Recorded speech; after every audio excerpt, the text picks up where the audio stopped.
Урматтуу замандаштар, мен кайталап коеюн. Бүгүнкү сөз белгилүү агартуучу, элдик дарыгер, кыргыз санжырасын чогултуп кагаз бетине түшүргөн кыргыз атуулуу Үмөт Түгөлбай уулу жөнүндө сөз болуп жатат. Студияда болсо анын небереси Үмөтов Эрмек агай. Урматтуу замандаштар, азыркы учурда Эрмек агабыз Үмөт молдонун ошол учурда жазганын айтып жатат. Эки бала тууралуу айтып аткансыңар, азык саяк деп. Бул Үмөт молдонун жазган санжырасын небереси айтып жатат да, бул жерде өзүнүн ою эмес. Эми биздин экинчи вариантында бул саяк деп койгону, бул саяк уруусундагы Байыз деген баланын келгенде ошол тагай сурган экен. Урууң ким десе, саяк дейт. Ошон үчүн анда Байыз атыңды өчүргүлө саяк коеюн деген сөзү бар да. Эми бул экинчи вариантында биз жана сиз Үмөт молдонун айтып атасыз. Эми сиз ушу Кара Чорго кирсеңиз, Кара Чоронун менимче Балта, Келдикке багыш деген балдары бар. Ооба. Кимисине? Эми мындайда берде дагы варианттар бар. Мына Үмөт молдо деле өзүнүн 2-3 варианты менен жазган экен. Буну түздөн түз эле бир эле вариантты жазган эмес. Бул киши ар кимден угуп 2-3 вариант менен жазган. Бир вариантында Кара Чорону багыш деп, ошо багыш менен Кара Чоро бир эле киши деп. Бар. Ошондой. Бул вариант бар, билесиз. Андан тышкары экинчи вариантында Кара Чоронун баласы багыш дейт. Анан кийин дагы бир вариант бар. Ошо багыштан анан Жаңкороз дейт. Жаңкороз. Бар мындай. Анан кийин билесиз го, Жаңкороз дегени бул бирөөлөр дагы вариантында ошол багыштын өзү абдан кооздонуп кийинген, ат жабдыгын жакшы алып жүргөн, өзү дагы абдан келишимдүү, ак сарыл адам экен, ошондон улам Жаңкороз деп аталып кеткен деген да варианты бар да. Анан чын айтыш керек, багыштардын ошол кездеги баягы урааны Жаңкороз болгон. Жаңкороз болгон, бир баягы аттанып жортулга чыкканда, же бир жолго келгенде Жаңкороз деп уран көтөрүп турушканы бул чындык. Анан эми бул варианттары ким экенин чын айтканда бул эми санжырада. Ал түгүл ошо Үмөт молдонун өзү деле айтып атат. Мен ушу 2-3 карыядан укканда мен ушундай деп жазып алдым деген жерлер бар да. Эми аны бир вариантына токтоп коюштун мен оюмча кереги жок деп ойлойм да. Анан кийин бул жерден анан тиги багыштан Жаңкорозтон анан кийин Көкүмбүй бул болжол менен 1600-жылдардан айтып атасыз. Мындайда эми мен мына жерден айтып кетейин да, мистер Амаке. Эми мен ушу Үмөт молдонун жазган оюмча ошо 2 варианты менен, бирок ошонун бир вариантын мына жерге айтып кетейин, мистер Амна. Мындай, эми Кара Чоро атабыздан ары таратсак, мынакей Кара Чородон Багыш, анан Атантай Баатыр деген бар экен, Көкүм, Көчөк, Куржу, Бөкүш, Назарбек деген балдар болгон экен. Анан Атантай Баатырдын тукуму ичкилик дейт. Кокон тарапта турушат дейт. Эми Өзбекстандын ичине кирип кетсе керек да. Анан кийин экинчи бөлүгү Келдикке багыш. Бул Кочкор, Нарын, Атбаш, Чүй тарапта дейт. Анан Көкүмдөн Найман, Куттук Сейит, Тейиш, кадимки хан Тейиш, Ак Көйнөк, Ак Моюн, Айылчы, Абылгасы, Көчөр, Түлкү дейт. Бул 2 аялдан таралат экен да. Анан Тейиштен Ак Кочкор Канкы, анан Наймандан Алдаяр Элтинди. Бул жерден дагы ачык айтып бериш керек. Мына жерден Ак Кочкор Канкыдан тукум бар деген да сөз бар, тукум жок деген да сөз бар. Себеби дегенде өзүңүзгө белгилүү, мынакей 1685-жылы мынакей Галдан Бошок өзүңүз билесиз, Жуңгардын ханы. Ошо 1685-жылы Хан Тейиштин ордосун келип басып, аны ошондо катуу согуш болгон экен. Согуш болуп, мына кеминде болгон бул согуш. Ошондо анан биринчи баягы катуу согушта Ак Кочкор менен Канкы өлөт. Анан ошондо келип туруп анан кийин Хан Тейиш атабызга угузат экен да. Хан Тейиш мына Ак Кочкор өлдү, Ак Кочкор өлдү дейт экен. Анан Ак Кочкор өлсө Канкым бар деп. Канкың да өлдү, айла жок десе. Анда Канкым да өлсө айла жок, Хан Тейиш деген даңкым бар деп. Көзүнөн жаш чыгарбай кайраттанып, анан өзү аттанган экен. Өзү аттанып барып, өзү дагы ошол согушта курман болгон да. Анан ошон үчүн жанагы каңкы менен ак кочкордон жашыраак кезинде өлүп калып булардан тукум калбай калган деген сөз бар да. Андан нары уланта турган болсок, мына Тейиштен мына ак кочкор каңкы дедик. Анан Наймандан Алдаяр Элтинди Сарыгул деп кетет. Анан Алдаярдан Конок Бадам, Коноктон Ала Куржун, Бадамдан Чайкөз, Чайкөздөн Баястан. Мен эми кыскартып эле айтып атам, себеби энди абдан көп аттар мен өзүм алып келатам да. Анан Чайкөз, Чайкөздөн Баястан Рай, Баястандан Бекбуто Сарыбай, Бекбутодон Сарымсак, кайдимки Сарымсак Татка, Элтой, Садырбай, Бешкемпир, Жедирге деп кетет экен. Анан Элтой бул Сарабаш деп өзүнүн ошол түштүктөн бияка качып келет да. Анын окуясын дагы мен сизге айтып берем. Анан Сарабаш деп жүрөт экен бул жакта. Анан Сарабаштан ошо Элтойдон Жоосаң, Шакы, Усупбек, анан Жоосоңдон Меңдугул Тойчу, Бөлөкбай, Меңдугулдан Түгөлбай, Жебечи, мынакей. Анан Жебечиден Бекбай, Бейшиналы, Шаршиналы, Бекбайдан мына Жусубалы, Казыбек, анан Козбек, Өзбек, Өскөнбек деген балдар кетет. Шаршиналдан Жаныбек, мына баягы мен айтып кеттим, академик, мына былтыр ушу пандемиянын чунда 80 жашында дүйнөдөн көзү өтүп кетти. Абдан өкүнүчтүү биз үчүн. Анан эми Түгөлбайдан Медет, Мурат, Үмөт, Медеттен Акматалы Болот, Совет, Молда Үмөттөн Касым, Үнүр, Асан, Акраман, Алдияр, Асандан мына мен Эрмек. Жакшы. Мына ушундай деп токтотолор ушул жерден. Демек, бул Карачараудан кете турбайбы? Ооба. Карачар. Жакшы. Бул китепте жазылгандардын баары эле бизде негиз болуп алынып жүрөт. Бирок тактоого муктаждар. Чындыгында эле баары бул деген санжырады. Алынып коюлат, кайра ордуна коебуз, кайра тактоо да. Бир чети баягы бизге негиз болуп атат да, негизи. Бир чети. Эми сизге мындай бир суроо берсем. Бул агартуучу деп атпайбызбы? Бул мугалим болуп иштеп жүрдү. Кыйналып мектеп салды, балдарды окутту. Бирок ушул жерден бир эме бар да, сөз бар. Бул киши дин деле окутпастан жанагы кадимки эле сабактарды окутtu да. Окуткандан кийин мунун баягы бирден бир баягы тоголок кат дейбизби жазганын себеби эмнеде болду? Репрессияга кетпеди? Репрессияга кеткен себеби. Себеби эмнеде болду? Себеби мындай болду да. Бул киши өзүңүз туура айтып кеттиңиз. Бул жадид мугалим болгон да. Жадид мугалим деген бул эми мындайча айтканда жалаң эле исламдын канондорун, ошо пайгамбарыбыздын хадистерин эле окутуп эле баягы Куран китепти жаттата берген эмес. Бул киши ошол арифметиканы окуткан. Өзгөнчө географияны абдан жакшы окутуш экен. Себеби дегенде баягы тоодун арасын жакшы билиш керек, сууну билиш керек дегенде. Анан кийин физиканы окуткан. Химияга чейин окуткан киши экен да, ушундай да. Ошол математиканы окуткан дегенде. Мына кыргыз тилин окуткан. Мына ошондо жадиттик, мындайча айтканда, ошо баланын бардык тарабынан баягы калыптанышына бирден бир баягы көз салган, мындайча айтканда баягы светтик мугалим болгон да. Ошол мындайча айтканда революциядан мурда эле ошондой болгон. Анан эң кызыгы бул киши баягы орусча да билген да. Анан бир кичинекей мисалын айтып кетейин. Бир биздин Кыпчакбайдын Токтогул деген бир мыкты кишилер болгон. Анан Нанай Ажы деген болгон, билесиз. Кадимки Нанаевдардын чоң аталары да булар бай болгон да. Анан ошо балдарын окутуп жүргөндө, анан бир күнү сабак берип атып, анан орус тилинде нанды хлеб деп айтат, атаны папа деп айтат, апаны мама деп айтат деп айтып коет да. Анан кийин кечинде бирөөнүн баласы ошо Нанайдын балдарынан ошо бирөөсү барат экен, анан үйүнө барып анан кечинде айтат экен, Глеб дей берет да. Анан ошонсо атасы, "Эй, Глеб деген эмне?" десе, "Үмөт атабыз мугалимибиз үйрөтүп атат. Глеб деген бул нан экен" дейт да.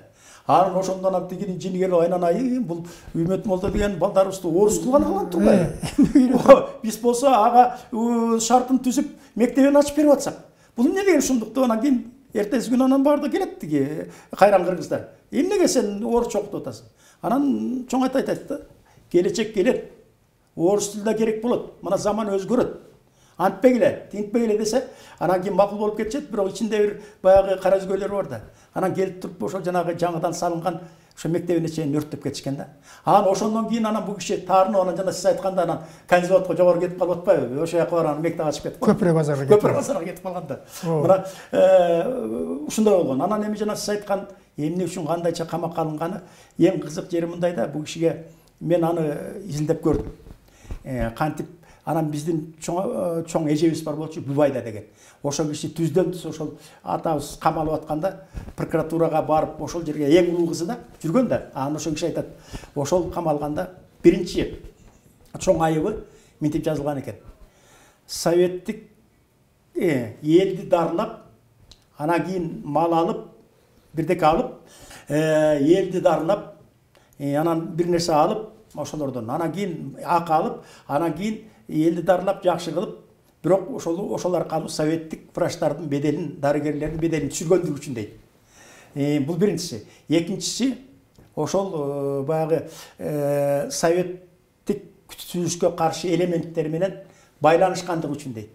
Анан үчүнчүсү, ошо советтик идеологияга туш келбеген китептерди алып келип балдарды окуткан үчүн деп атат да. Мынакей көрдүңүзбү?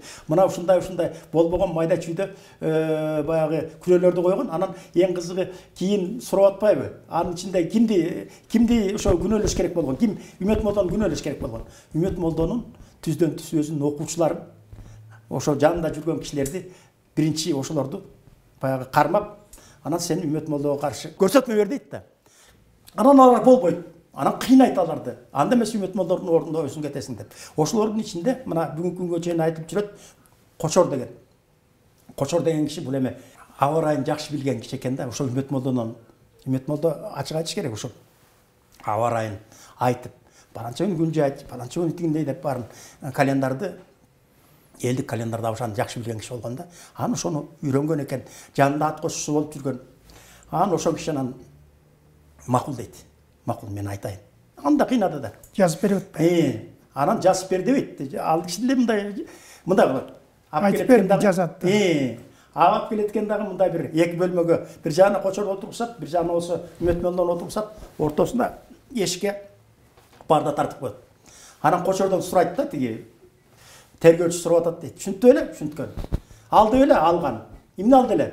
10 бөтөлкө 5 литр лампа май алган баланча жерден. Анан баланча жерден болсо 5 метр булгаар алган. Баланча жерден бир торпак алган. Ушинтип айтып атыр да.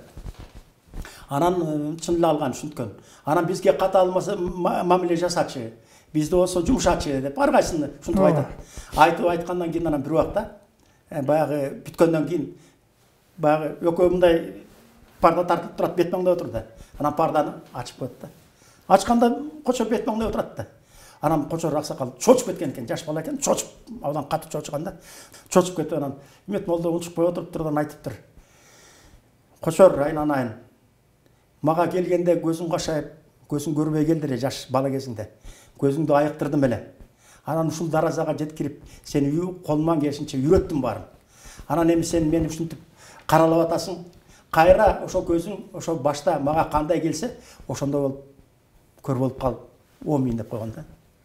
Анан Кочор аксакал ошо бир күндөн кийин анан көз көрбөй калган. Өмүр бою ошо көзү көрбөй өттү да. Анан мен ушул нерселерди жасап атканда мен ойлодум да, ушуну мындай бир жазып койгон турмес болуп калат го деп. Анан ошо Кочор аксакалдын бир кызы бар эле, бизге мындай кызы бар экен да. Ошол кишиге барып жолуксам, ошондой болгон.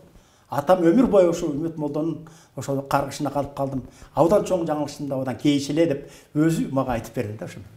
Мына ушундай окуялар болгон. Анан ошентип анан кийин жана кесилип кеткен да. Кесилип кеткен ошол. Бул деген Үмөт Молдо, биз артуучу деп атпайбызбы? Өтө баягы орус менен алака түзүп, орусча сүйлөп, орустардын баягы маданиятын түшүнүп, баягы кыргыздан бир өзгөчө болгон адам да. Мунун өзүнүн философиялык ой жүгүртүүсү болгон. Ушул бир кыска токтосоңор.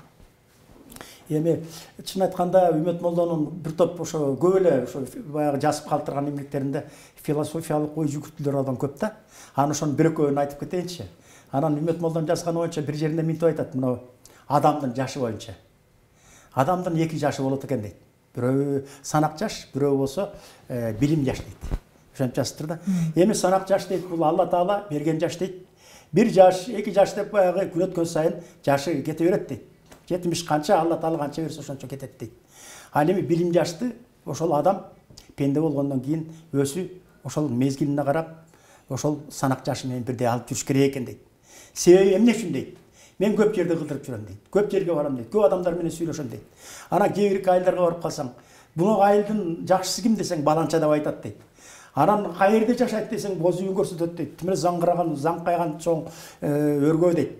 Ай ушул жерден эми жартылап бир жакшы сөздү угуп, жакшы бир санжыранын бир бутактарын жазып, жакшы аңгемелешүүлөрдү угуп кетем го деп жыргап барам дейт. Барып кирип отурасың дейт. Аны жакшы кабыл алат дейт. Баягы чайын берет дейт, чайын берет, малын, тамагын берет. Анан эми аксакал эми сүйлөшөлү деп төрдө баягы керилип отурган 80 жаштагы аксакалды эми сөзгө тартайын десең, сүйлөп келгенде 15 жаштагыдай ой жүгүртүүсү бар дейт. Анан ошондо абдан өкүнөм дейт. Ушунчалык сөйлөттү, дөөлөттү, ушундай байлыкка жетишкен адамдын ушу ой жүгүртүүсү ушундайбы? Ушунчалыкпы? Эмне үчүн 80 жашка чыкканда ошол өзүнүн санак жашына карата билим жашын алып жүрбөйт кыргыздар деп кейін дейт. Ушундай көп учурда ушундай болуп калат да, анан ошон үчүн Үмөт молда мынтип жазып атат. Ошон үчүн дейт, ар бир адам өзүнүн санак жашын билим жашына карата жок, билим жашын санак жашына карата алып жүрүш керек дейт. Ал адамдын өзүнөн дейт. Мына 40-ка чыккан адам ошо 40-тагыдай билим жашы болуш керек дейт. 50-ге чыккан адам 50-дегидей билим жашы болуш керек дейт. 80-ге чыккан адам 80-дегидей билим жашы болуш керек дейт. Анан качан адамдын ошол санак жашы жогору кете берип, билим жашы төмөн калып калганда түркөйлүк деген оору келип чыгат дейт. Бул түркөйлүк эң жаман дейт. Түркөйлүктүн аркасында көрө албастык, пастык, бирөөгө жамандык кылуу, көрү касуу, ушунун баары ушундан келип чыгат дейт. Ошон үчүн кандай болгон күндө дагы билим деген бул биринчи кезекте керек дейт. Канчалык улгайсаң, ошончолук билимдүү болгонго аракеттен дейт. Жөн эле убактын өткөрүп эле ошол Алла Таала берген санак жашка таянып жашай бербе деп, ошентип санат кылып жазган жери бар. Анан да бир жери бар. Ыйман дейт. Мына биз ыйманды көп эле айтабыз. Ыйман жөнүндө канча сөздөр айтылды. Мен өзүм таң калганым, биздин чоң атабыз мынтип жазыптыр да. Эми ыйман албетте ал баягы диндик көз карашта өзүнчө жазган, мен аны айтпай эле коеюн. Анан бирок дейт, биздин өзүбүздүн кыргыздын мындай өзүнүн көз карашында мен өзүм жазып кетейин дейт. Ыйман деген эмне дейт? Ыйман деген дейт, ар бир адамда дейт. Ал адам жакшы болсун, жаман болсун, ким болсун, ал түгүл мен болоюн дейт. Ар бир адамда жамандык менен жакшылык чогулуп турган дейт. Ошол адамда эле жаман касиеттерде жашайт, анан жакшы касиеттерде жашайт дейт. Ал эч качан өзүн мактана албайт дейт. Мен жакшы гана касиетим бар, жаман касиетим жок деп. Анан мына ошондой заманда дейт, бир жылдардын аралыгында дейт, ошол адамдагы жакшы касиет менен жаман касиет экөө чарпылышып, кармашып кеткен экен дейт. Кармашып кетип, анан жакшы касиет жеңип, анан ыйманы экөө биригип туруп, баягы адамдагы жаман касиеттин баарын кууп чыгат экен дейт. Анан кууп чыгып атканда, адамды кууп чыккан, бирок атаң көрүү ошол адамдын жүрөгүнүн чекесинде бир кичинекей шайтандын көлөкөсү калып калыптыр дейт. Анан кийин баягы бир күнү келип, анан кийин мына адамды таптакыр таза кылып, пакиза кылып бүтүрүп койдук. Мына адам жакшы гана касиеттер менен жашап калды деп. Баягы тазалап койду, анан ыйманы келет экен да. Ыйман келип туруп анан адамга айтат экен. Адам зат, сендеги жаман касиеттердин баарын биз алып салдык. Эми адам зат өзөт, өнүгөт. Баягы койдун үстүнө торгой жумурткалаган заман келет деген ушул. Мына эми жашай бер. Эч сага тоскоолдук болбойт деп ошентип айтып атса, баягы жүрөгүнүн чекесине алып калган шайтан айтып атат дейт, адамга чакырышып урап. Ай, көрдүңбү? Сенден бир ооз сурабай эле ошол сендеги жаман касиеттерди айтып салды. Кандай акысы бар? Сен кошоюнсуң барына. Жамандыкка да жакшы касиетиңди сен кошоюн болушуң керек. Ай үчүн булар сенден сурабай эле мунун баарын айдап салды деп мактанып атышат. Сен ушуга макул болосуң деп акырынча урап атат дейт. Анан ошонткөн адам мынтип ойлонуп калат экен да, анан мынтип айтыптыр. Тиги ыйманга айтат экен да. Ай, ыйманым, сага рахмат. Мендеги жаман касиеттерди кууп салганыма. Ай, эмне үчүн менен акылдашпай эле кууп саласың? Жок. Менде жаман касиеттерде жашаш керек. Эмне үчүн мен жалаң эле жакшы касиеттермен мен ушул кезге чейин жашап келдим ошо менен. Мен ошондой эле жашагым келет. Давай токтот, мындай өзүңдүн эле билгениңди бербей жасай бергениң дейт экен да. Ошонткөндөн ыйман сөзгө сынып калды дейт. Адамдын сөзүнө сынып калды дагы. Анан адамдагы өзүн ыйман алып туруп өзүн көк теңирге кетип калды дейт. Ошо менен адам ыймансыз калды дейт. Бүт денесин жаман касиет ээлеп калды дейт. Ээлеп калып, ошол күндөн баштап жаман оорудун баары адамды чулгады дейт. Согуштун баары адамды чулгады дейт. Кырылыштын баары боло баштайт. Кысыл кыргын, кара сүргүн, бири-бирин көрө албастык, өлүп, адамзат кырылып барат дейт. Анан ошондо адамзат биле коюп өзүнүн жаңылганын, анан Алла Таалага жалынган, Алла Таалага жалынды дейт. Алла Таала құдірет, мен аудан тура емес қылған екем. Маға иманымды қайырып бер. Маға жақсы қасиеттерімді қайырып бербесең болмай қалды. Мен шақырайын, антпесем мен жоғалып баратам дегенде, анан тиги жақтан анан иманы қайырылып берген екен. Бирок Алла Таала ушундай адамзатқа буйруп койду дейт. Каалаган учурда адамдағы жаман қасиет жақсы қасиетін қуып салат дейді. Көрдіңіз бе? Каалаган учурда. Бирок адамзатқа айтты дейді. Сен ошо жақсы қасиетіңді сақтап қалыш үшін билимдүү бол. Билимге умтул. Көп оқу. Көп аракеттен, өзүң аракетиң менен гана жакшы касиетти сактап кала аласың деп ошондой буйруп койду. Мына ошондон баштап мына адамзат бүгүн жаман касиеттин менен жакшы касиеттин алып уштуруп дейт. Ушинтип жашап келатат дейт. Бирок кандай болгон күндө дагы Үмөт молда айтып атты, жазып калып туруп атпайбы? Кандай болгон күндө дагы адамзат билимдүү болуш керек дейт. Канчалык билимдүү болсо, ошол адамзаттагы жаман касиет төмөн түшүп турат деп жазып калтырганда, мына ушундай. Жакшы. Анан дагы бир нерсени айтып кетейин, жанагы Беккасып би деп атпайсызбы? Ошо Беккасып бидин бир мына Кыргызда илгери эми бийлер баягы калыстыкка барып турганда, ошо бийлер калыстыкка барып турган, ошондогу бир ошо Беккасып бидин калыстыгын жазып кеткен бир кичинекей окуясы бар экен да. Ошо Беккасып бидин ошо калыстык жөнүндө бир нерсени жазып калтырып кеткен экен да. Ал мындай да. Ошол Беккасып бидин би болуп турган кезинде бир ошол айылдагы бир эки бай баягы байлыктарына чиренип турган байлар мелдеше кетишет экен да. Экөө тең бир учурда уулдарын үйлөндүрөт. Аны айтат: "Мен биринчи неберелүү болом" дейт. Тилбай айтат: "Жок, мен биринчи неберелүү болом" дейт. Анда мелдешебиз дейт. Аны экөө мелдешет. Мелдешип адамдын ортосуна чоң мелдеш коюп коет. Анан кутуруп турган байлар да. Анан эми Алла Таала барын буйругу да. Бирөөсүнүн келини 4 ай болгондо боюнан түшүп калат. Анан экинчиси болсо баягы боюнда болуп жүрөт. Анан баягы баласы келинин боюнан түшүп калган бай ичи күйөт дагы. Анан карачы кандай көрө албастык. Анан баягы берки боюндагы бар байдын тиги келинине бир жамандык жасагысы келет. Анан баягы суудун боюнда бир жерде баягы боз үй ак өргөдө баягы келин менен баланын жигиттин өргөсү бар экен. Анан эч кимге айтпай туруп бир күнү байкатпай туруп кечинде анан 500 жылкыны ошо боз үйдүн үстүнө каптатып жиберген экен да. Анан каптатып жибергенден кийин баягы боз үй кычырап антип мынтип анан кийин баягы ичиндеги тиги жигит менен келин коркуп кетип, тиги келиндин 6 айлык баласы боюнан түшүп калат. Ошо менен чуу чыгат.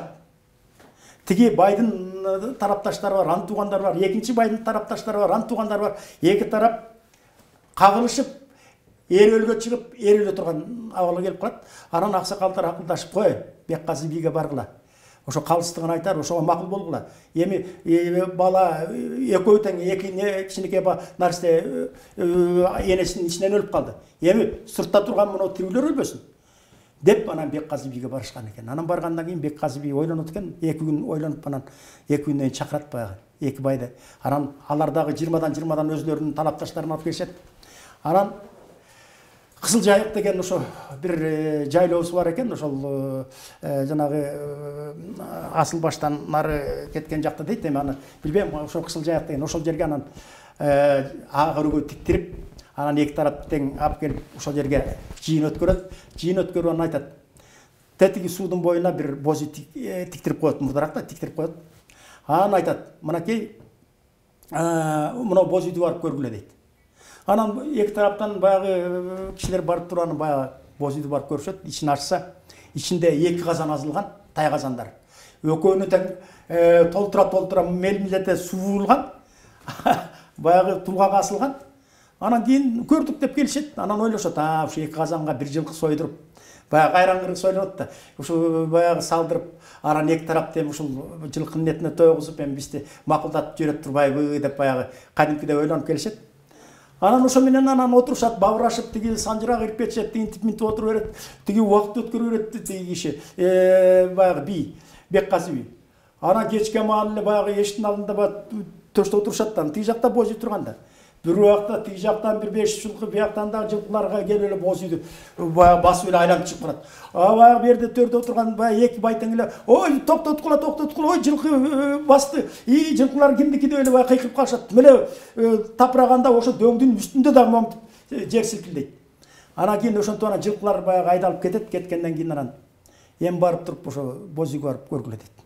Анын өзү баш болду, ээрчитип барып, анан боз үйдүн эшигин ачат, эшигин ачып кирсе, баягы эки тулгада асылган касандын экөөнүн тең белинен гана суу калганда, калганынын баары чайпалып төгүлүп калган.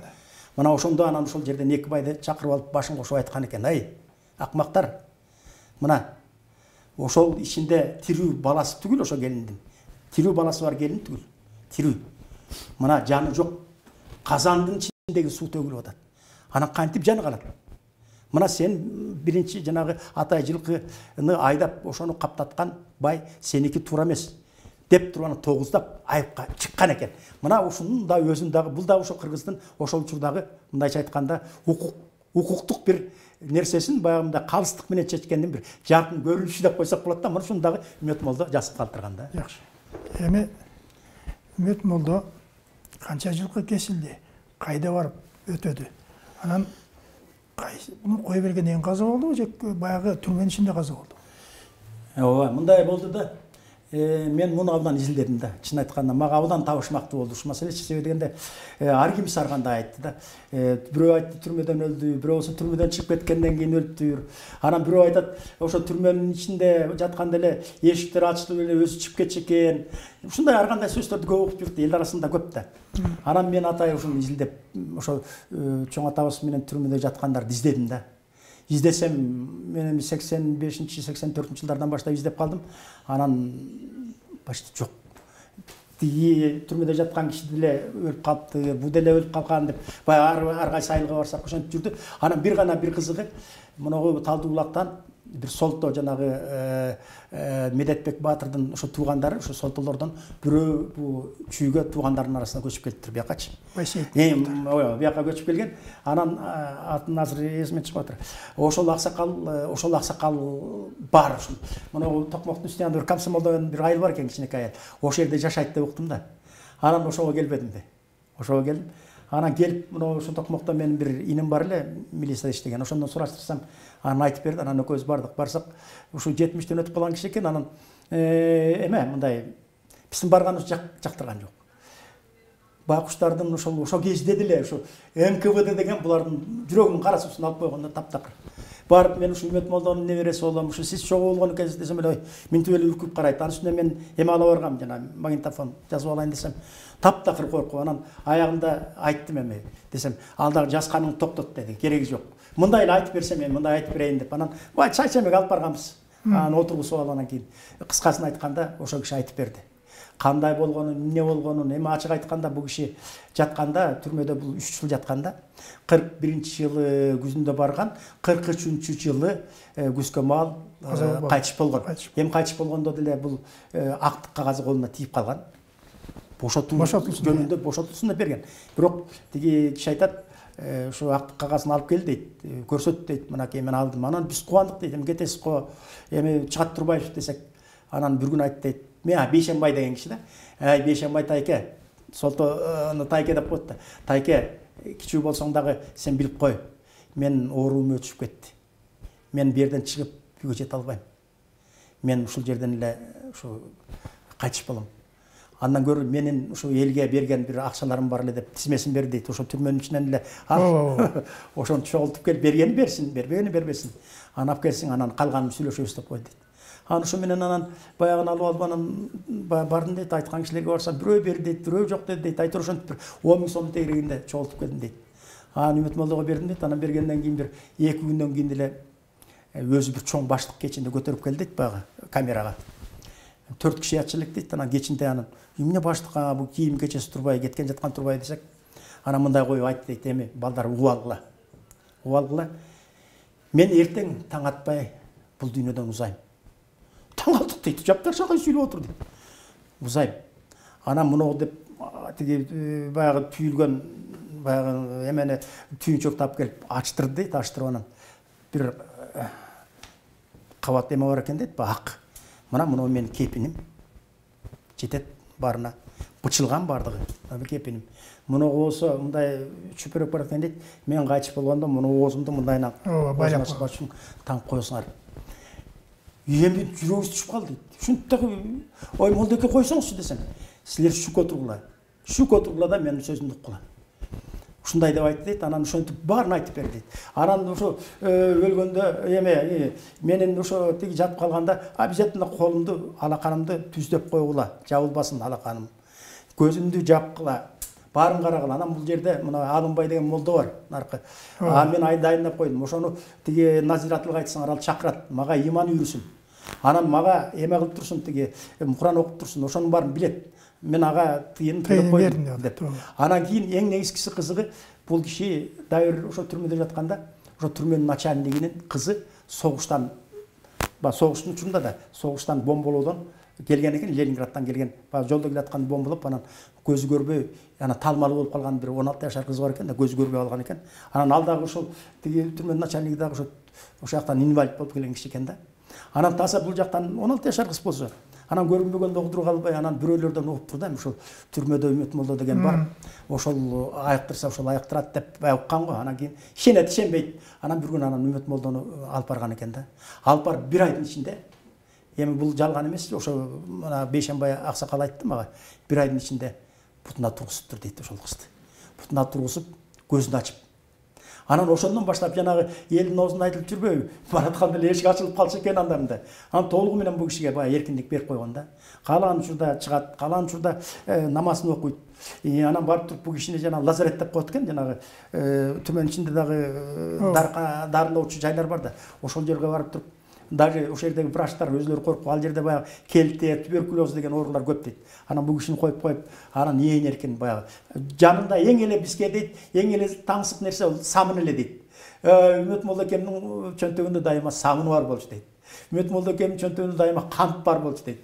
Үмөт молдо экемдин жанында дайыма мындай эменин ичинде бир жанагы калай күрөшкөнүн ичинде немеси бар эле дейт, май. Мына ошондой болуп жашаган дейт, бизге абдан пайдасы тийип турчу дейт. Анан ошо кетип атып анан айтты дейт, сен Бейшенбай тайке, мунагу менин жакшы эмем бар деп айтты дейт, тиги ичигим. Ушуну мүмкүн болсо балаңа, балдарыма алып барып бер, единственный сенден суранычы деп, анан калган өзүнүн кийимдеринин баарын бизге бөлүштүрүп бер дейт. Анан ошо менен эле биз жаттык дейт. Ал киши болсо намазына турду дейт. Анан качан эмне болгонун билбейм дейт. Эртең менен эле бир ойгонуп кетсем эле, мынтип карасам, мен жанында ылдыйкы нарда жатчу эле дейт. Чаңкасынан жаткан экен дейт, бир буту жерге түшүп калыптыр дейт. Анан мындай жатыптыр дейт. Ой, молдо келип тура калып эле барып чуркап барсам, мына көзүн ачты дейт, бирок бутун көтөрө албай. Анан бутун көтөрүп мындай жылдырдым дейт. Анан ошонсом эле көзүн ачып, бирок сүйлөгөн жок дейт, түшүндүм дейт. Анан барып эле эшикти тарсылаттым дейт, бер жакта жанымда сталдар турду дейт. Анан нар жактан надзиратель келди дейт, келип анан кийин ачты дейт, келип баягы молдо келип калды дейт. Келгенден кийин анан ыйман үйрүп баштады дейт. Ыйман үйрүп баштаганда биз мынтип карап турабыз дейт. Карап турса анан 1-2 көзүн ирмеди да, ошо менен созулуп кетип калды. Анан ошол заматан жанагы айтканын баарын жасадык дейт. Анан түрмөнүн начальниги жашынакай кылып туруп, ак кепилин этип көмдүрдү дейт. Кенен кастырып каалагандай 1-2 күн уруксат берди дейт. Ошентип дейт. Анан кийин мен ал түгүл ал кишинин мүрзөсүн издебедим да. Эми түпсүз болуп калыптыр. Жок, эч жерден билбей койдук. Баягы эски Молдованыканын эски түрмөлөрүнүн орду түпсүз кылып салыптыр, эске жок. Ошо менен табылбай калды, ачык айтканда. Эрмек агай, мына Үмөт молдо бул чыныгы биз айтабыз. Бизде азыркы учурда санжырачы деген жок. Санжыр иликтөөчү деп коет. Туура. Бул киши мына көрүп турабыз, накта санжырачы болгон. Сиз эми өзүңүз түшүндүңүзбү? Санжыра эмне экен бул санжыра? Сиз өзүңүз шундан бир таалим алып калдыңызбы, чоң атаңыздан? Санжыранын пайдасы бар бекен? Туура айтасыз. Эми берде мындай да, мен өзүмдүн мына мен деле ушу илимде жүргөн адаммын. Анан ошондон көп окудум да. Көп окуп анан ушул жерден бир нерсе бар да. Мисалы үчүн мына генетика деген илим бар эмеспи? Ошондо эс тутум, же болбосо генетикалык рух, же болбосо генетикалык эс тутум деген түшүнүк бар да.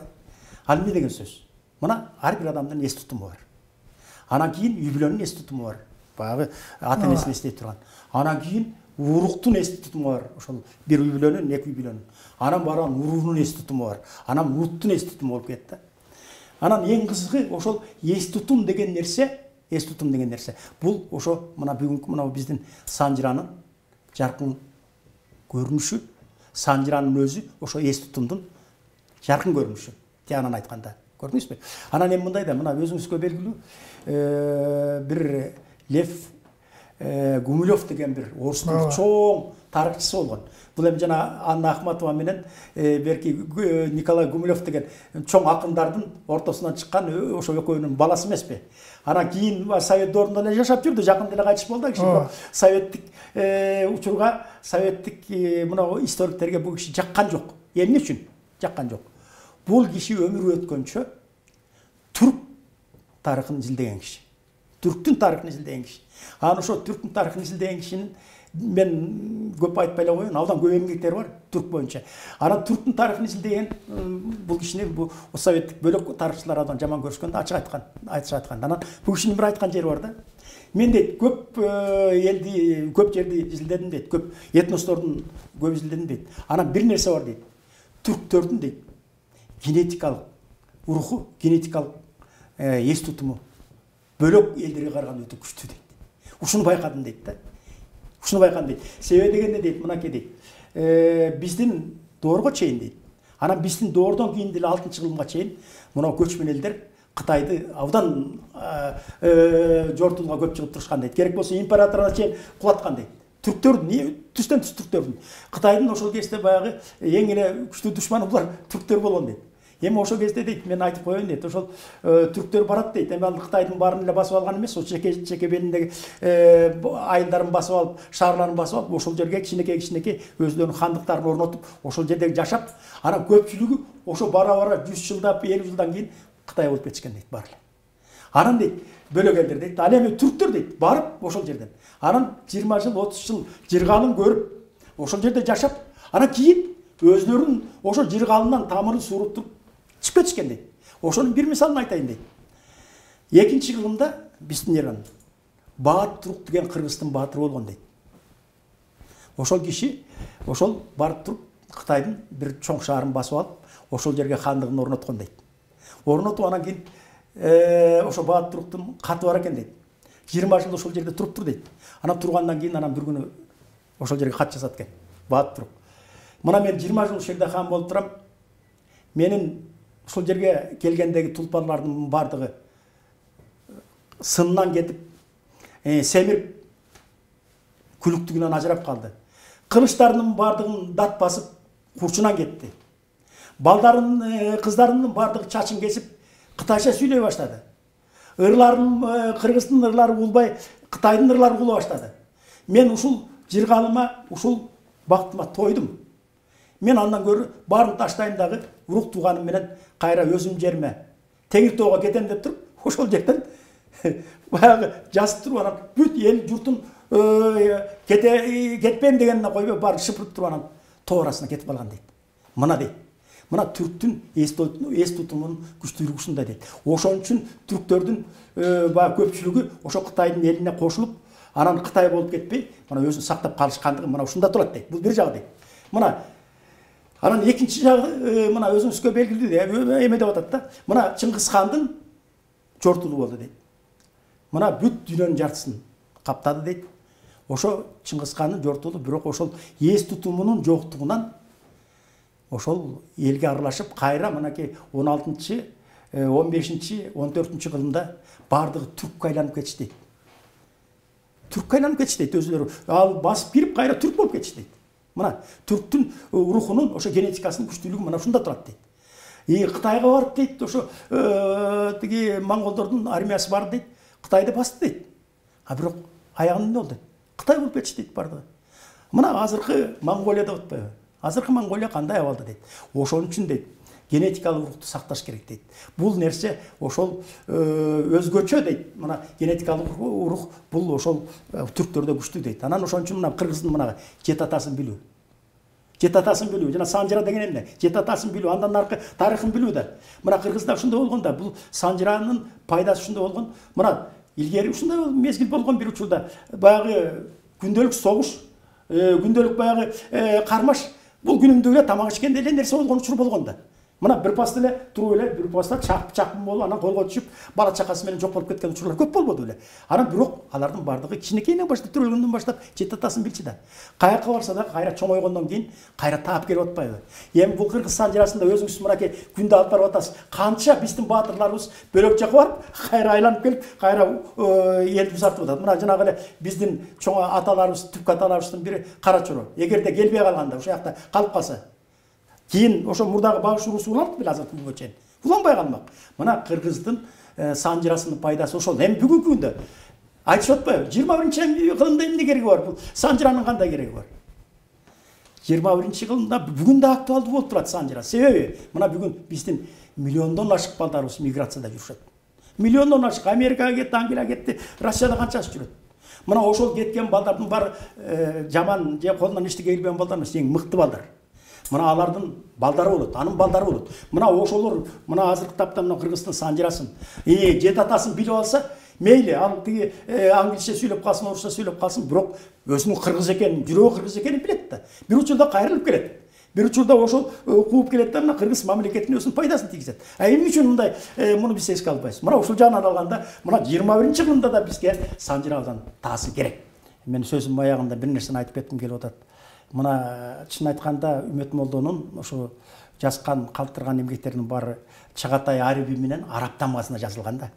Анан бул ошол кайра Үмөт Молдонун бардык эмгектерин алып чыгып, мына азыркы биздин кыргыз тилибизге которуш абдан кыйын болуп атат да. Мына муну ошол учурунда Совет доорунда, албетте Совет доорунда өстүк, өнүктүк билим алдык андай мындай, бирок ошол учурда биздин ошо түрк тилдүү элдерге атай буттосу болгон экен да.